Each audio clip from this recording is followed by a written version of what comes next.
আমার জামাই গতকালকে রাতে অ্যারেস্ট হয়েছে। এটা নিয়ে তো হাই উল্লাস করার কিছু নাই, ঠিক আছে? আমরা কারি বান্ডিল টাকা ছেড়ে আমার জামাইকে নিয়ে আসবো। চট্টগ্রামের শীর্ষ সন্ত্রাসী ও একাধিক হত্যা মামলার আসামি সাজ্জাদ হোসেন ওরফে ছোট সাজ্জাদকে গ্রেফতার করেছে পুলিশ। শনিবার ঢাকার বসুন্ধরা সিটি থেকে চট্টগ্রাম মেট্রোপলিটন পুলিশের একটি দল তাকে গ্রেফতার করে। এদিকে এই ঘটনায় রোববার সিএমপির মিডিয়া সেন্টারে সংবাদ সম্মেলন করেন চট্টগ্রাম নগর পুলিশ কমিশনার হাসিব আজিজ। তিনি বলেন, ছোট সাজ্জাদকে ধরার জন্য পুলিশ সদর দপ্তরের সঙ্গে চট্টগ্রাম নগর পুলিশের গোয়েন্দা তথ্যের সমন্বয় করা হচ্ছিল। পাশাপাশি তাকে ধরার জন্য চট্টগ্রাম পুলিশের একটি দল কয়েকদিন ধরে ঢাকায় অবস্থান করছিল।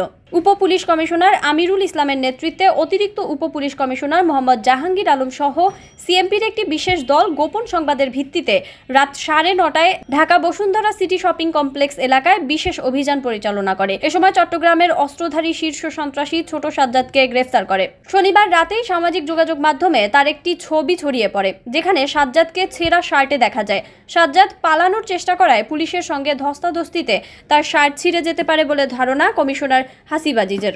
তিনি আরো বলেন, গত আগস্টে অক্সিজেন এলাকায় জোড়া খুন এবং পরবর্তীতে চাঁদগাঁও এলাকায় প্রকাশ্যে একজনকে গুলি করে হত্যার ঘটনায় জড়িত সাজ্জাদ। পাশাপাশি প্রকাশ্যে অস্ত্র নিয়ে চাঁদাবাজি, গার্মেন্টসের ঝুট ব্যবসার নিয়ন্ত্রণ এবং অপরাধী কার্যক্রম করতেন তিনি। হ্যাঁ, আমার জামাই গতকালকে রাতে অ্যারেস্ট হয়েছে। এটা নিয়ে তো হাই উল্লাস করার কিছু নাই, ঠিক আছে? মামলা যখন আছে অ্যারেস্ট হবেই।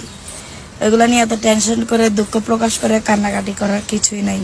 আপনারা যারা ভাবতেছেন আমার জামাই অ্যারেস্ট হয়েছে আর কোনোদিন বের হবে না, ওদের জন্য এক বালতি সমবেদনা। আমরা কারি বান্ডিল টাকা ছেড়ে আমার জামাইকে নিয়ে আসবো।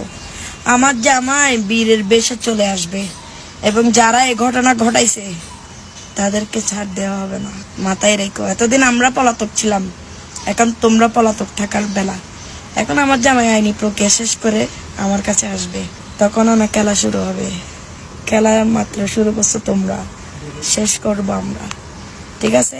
সবাই আমার জামাই যারা সাজ্জাদের যারা সাপোর্টার আছো, আমার জামাইয়ের জন্য দোয়া করবা যাতে 10-12 দিনের মধ্যে জামিন করে ফেলতে পারি, ঠিক আছে?